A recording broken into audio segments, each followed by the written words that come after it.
آج ہمارے خطبے کا موضوع ہے عبادت و اطاعت اور ذکر و تلاوت سے مسجدوں کو آباد کرنے والے بندے۔ رفیقان ملت اسلامیہ، میرے عزیز بھائیوں، اسلام میں مسجدوں کی بہت زیادہ عظمت و فضیلت ہے۔ مساجد پاکیزہ مقامات اور عبادتوں سے آباد مکانات ہیں۔ مسجدوں میں مسلمانوں کے دل مطمئن رہتے ہیں اور ان میں عبادت گزاروں میں قلوب خوش رہتے ہیں۔ نیکی اور بھلائی کی بنیاد پر ان کے دلوں میں الفت و محبت رہتی ہے، ان کی صفوں میں اتحاد قائم رہتا ہے اور ان کی رائے میں اجتماعیت باقی رہتی ہے۔ مومن بندہ مسجد میں دعا کے ساتھ داخل ہوتا ہے اور دعا کے ساتھ نکلتا ہے، اور مسجدوں کو نماز، ذکر اور مناجات سے آباد رکھتا ہے۔ پس وہ مسجد میں اپنے دل کی راحت اور اپنے نفس کی سعادت مندی حاصل کرتا ہے اور اپنی روح کا اطمینان محسوس کرتا ہے۔ اللہ کے نیک بندوں، مسجدوں کی عظمت و فضیلت کے بارے میں نبی کریم صلی اللہ علیہ وسلم کا ارشاد ہے، احب البلاد الی اللہ، یعنی اللہ کے نزدیک آبادیوں کی سب سے محبوب جگہ وہاں کی مسجدیں ہیں۔ باری تعالیٰ جل جلالہ نے مسجدوں کو اپنی طرف منسوب فرمایا ہے، چنانچہ ارشاد ہے وَأَنَّ الْمَسَاجِدَ لِلَّهِ، یعنی اور مسجدیں تو اللہ ہی کے لیے۔ اس میں عبادتیں قائم کی جاتی ہیں، ان میں مسلمانوں کے دینی جذبات بلند ہوتے ہیں اور ان کے احساسات پاکیزہ ہوتے ہیں۔ مسجدوں کے میناروں سے اذان بلند ہوتی ہے، ان کے ممبروں سے لوگوں کو اللہ کا ذکر سنایا جاتا ہے۔ مسجدوں کے گوشوں میں قرآن کی تلاوت کی جاتی ہے، ان کی وسعتوں میں مؤمنین کے دل خشوع و خضوع سے لبریز ہوتے ہیں، اور اطاعت و عبادت کے لیے مسجدوں میں آنے والا جنت کی خوشخبری حاصل کرتا ہے۔ نبی کریم صاحب خلق عظیم صلی اللہ علیہ وسلم کا فرمان ہے، من غدا الی المسجد او راع اعد اللہ له نزله من الجنت كلما غدا او راع، یعنی جو بندہ کسی بھی وقت صبح کو یا شام کو اپنے گھر سے نکل کر مسجد کو جاتا ہے تو باری تعالیٰ اس کے لیے جنت کی مہمانی کا سامان تیار کراتا ہے۔ سبحان اللہ، یعنی جتنی مرتبہ بھی وہ صبح یا شام کو جائے مسجدوں میں حاضری سے بندوں کے گناہ بکثرت معاف ہوتے ہیں، ان کے لیے ڈھیر ساری نیکیاں لکھی جاتی ہیں، ان پر بے انتہا رحمتیں نازل ہوتی ہیں اور ان کو سکون و اطمینان حاصل ہوتا ہے۔ رسول اکرم صلی اللہ علیہ وسلم نے فرمایا، مجتمع قوم فی بیت من بیوت اللہ یتلون کتاب اللہ ویتدارسونہ بینہم الا نزلت علیہم السکینہ وغشیتہم الرحمہ وحفتہم الملائکہ وذکرہم اللہ فی من عندہ، یعنی جو لوگ بھی اللہ کے کسی گھر میں یعنی مسجد میں جمع ہو کر کتاب اللہ کی تلاوت کرتے ہیں اور آپس میں اس کو پڑھتے پڑھاتے ہیں تو ان پر سکینت نازل ہوتی ہے اور اللہ کی رحمت ان کو ڈھانپ لیتی ہے اور رحمت کے فرشتے ان کو گھیر لیتے ہیں اور اللہ تعالیٰ اپنے ہاں فرشتوں کے درمیان ان کا تذکرہ فرماتا ہے۔ مسجدوں کو آباد کرنے والوں، مساجد میں ملائکہ کرام آپ کے ساتھ ہوتے ہیں، وہ آپ کے اعمال اور اقوال کو لکھتے ہیں اور اسے ہمارے رب کی بارگاہ میں پیش کرتے ہیں اور باری تعالیٰ کے سامنے ہمارا ذکر خیر کرتے ہیں۔ یقولون اتیناہم وہم یصلون وترکناہم وہم یصلون، یعنی وہ عرض کرتے کہ ہم جب ان کے پاس پہنچے تھے تو وہ نماز پڑھ رہے تھے، اور جب ان کو چھوڑ کر آئے تو اس وقت بھی وہ نماز پڑھ رہے ہیں۔ مسجدوں کی زیارت کرنے والوں، اسی لیے خدا عز و جل نے مسجدوں کے احترام و اکرام کا حکم دیا ہے، اس کی تعظیم و تقریب کی تاکید کی ہے، اور اس کے حقوق کی رعایت کا اور اس کا رتبہ بلند کرنے کا حکم دیا ہے، جیسا کہ ارشاد ہے فی بیوت اذن اللہ ان ترفع،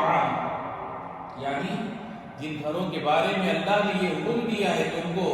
بلند مقام دیا جائے، یعنی ان کی قدر و منزلت بلند کی جائے اور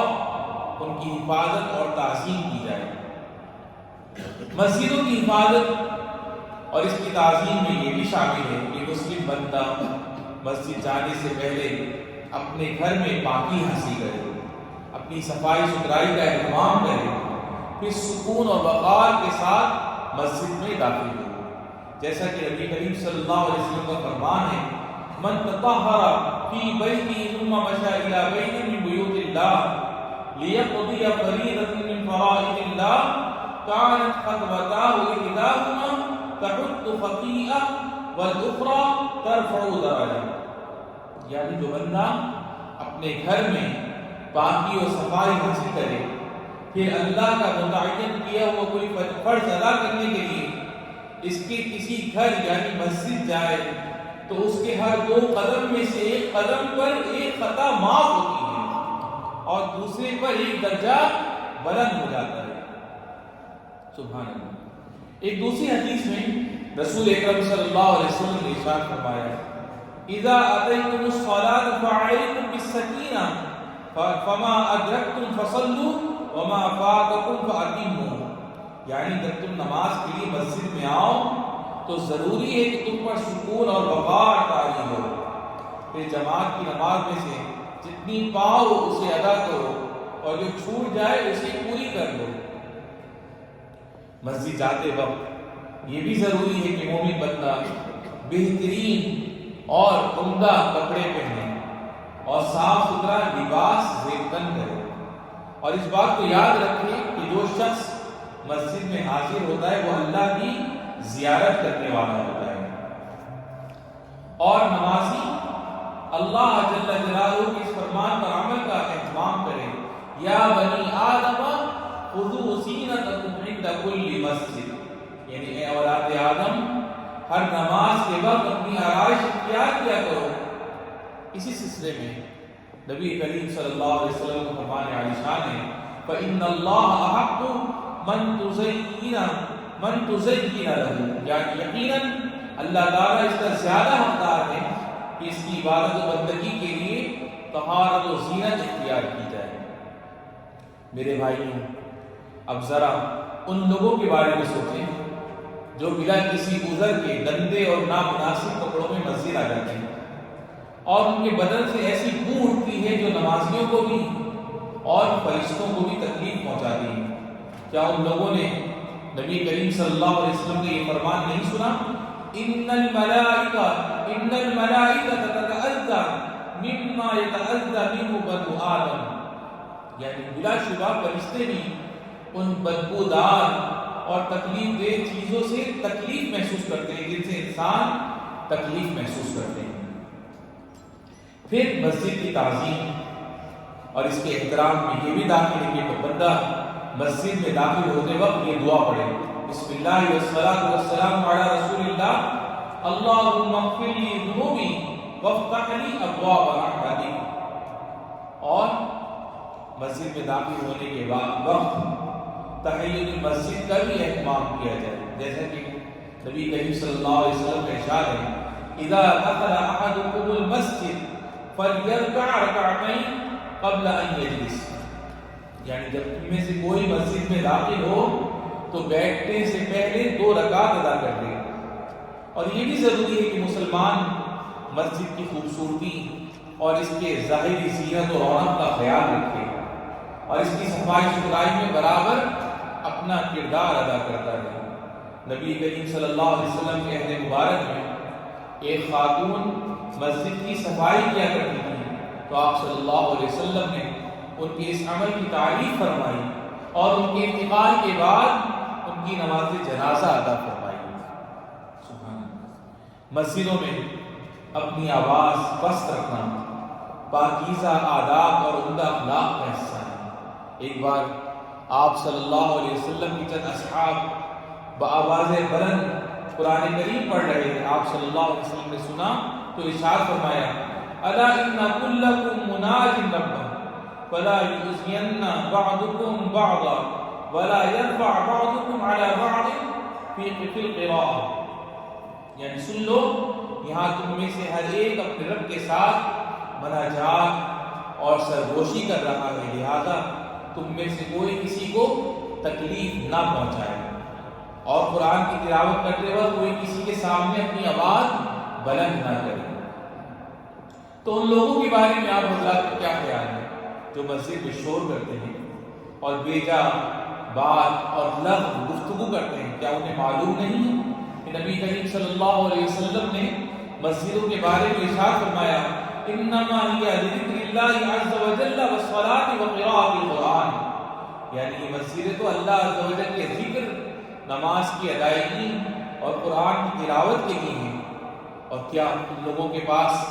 سیدنا عمر رضی اللہ تعالیٰ عنہ کو یہ فرمان نہیں پہنچا جو انہوں نے مسجد میں شور کرنے والے شخص سے فرمایا تھا، تمہیں معلوم ہے کہ تم کہاں ہو؟ مسجدوں کے تقدس کی تعظیم کرنے والوں، اپنے رب کے گھروں میں اپنی حاضری کو غنیمت سمجھو اور اپنے خالق جل جلالہ کے اذکار